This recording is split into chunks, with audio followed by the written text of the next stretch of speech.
Assalamualaikum warahmatullahi wabarakatuh. Perkenalkan, saya Siti Fatima, mahasiswa semester 3 Sekolah Tinggi Ilmu Syariah Nahdlatul Ulama.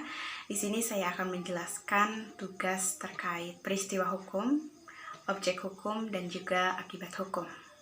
Peristiwa hukum menurut Sacipto Raharjo dalam bukunya Ilmu Hukum halaman 35 adalah sesuatu yang bisa menggerakkan peraturan hukum sehingga ia secara efektif menunjukkan potensi untuk mengatur. Lebih lanjut, Sacipto Raharjo menjelaskan bahwa peristiwa hukum ini adalah suatu kejadian dalam masyarakat yang menggerakkan suatu peraturan hukum tertentu, sehingga ketentuan-ketentuan yang tercantum di dalamnya lalu diwujudkan. Suatu peraturan hukum yang mengatur tentang kewarisan karena kematian akan tetap merupakan rumusan kata-kata yang diam sampai ada seseorang yang meninggal dan menimbulkan masalah kewarisan.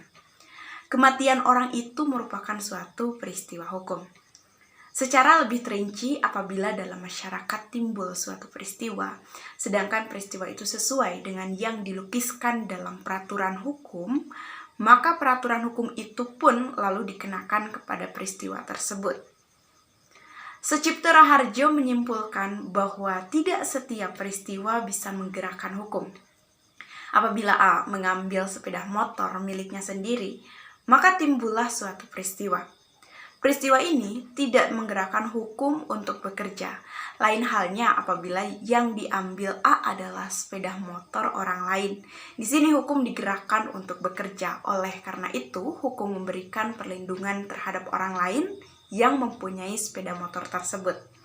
Oleh karena itu, hanya peristiwa-peristiwa yang dicantumkan dalam hukum saja yang bisa menggerakkan hukum. Dan untuk itu, ia disebut sebagai peristiwa hukum. Baik, kemudian di sini saya akan menjelaskan kaitan dengan objek hukum. Menurut Saidir Ali, subjek hukum adalah manusia yang berkepribadian hukum dan segala sesuatu yang berdasarkan tuntutan kebutuhan masyarakat.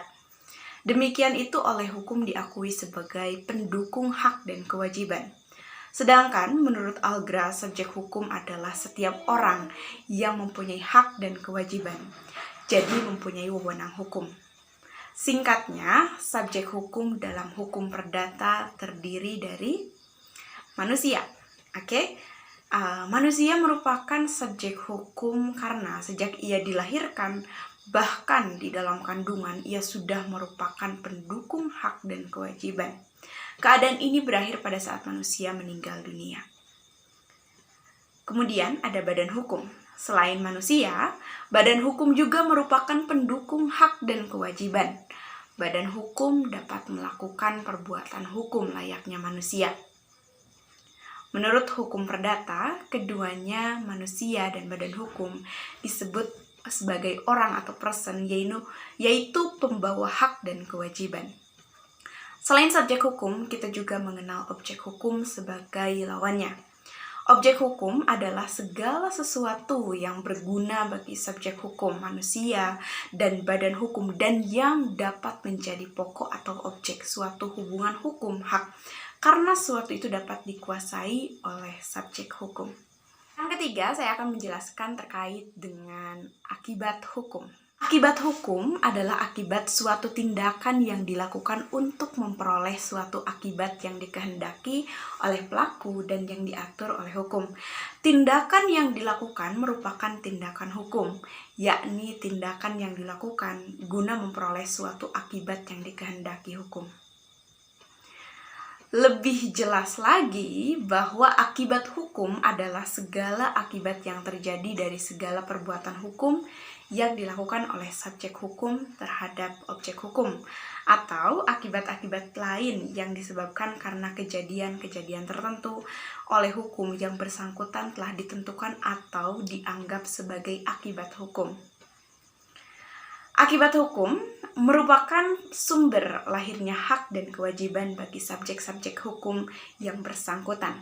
Misalnya, mengadakan perjanjian jual beli, maka telah lahir suatu akibat hukum dari perjanjian jual beli tersebut, yakni adanya subjek hukum yang mempunyai hak untuk mendapatkan barang dan mempunyai kewajiban untuk membayar barang tersebut.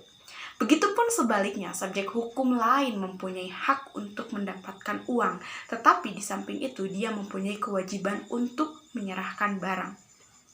Jelaslah bahwa perbuatan yang dilakukan subjek hukum terhadap objek hukum menimbulkan akibat hukum. Akibat hukum itu dapat berwujud. Pertama, lahirnya atau berubahnya atau lenyapnya suatu keadaan hukum. Contoh, usia menjadi 21 tahun. Akibat hukumnya berubah dari tidak cakap hukum menjadi cakap hukum, atau dengan adanya pengampunan, lenyaplah kecakapan melakukan tindakan hukum.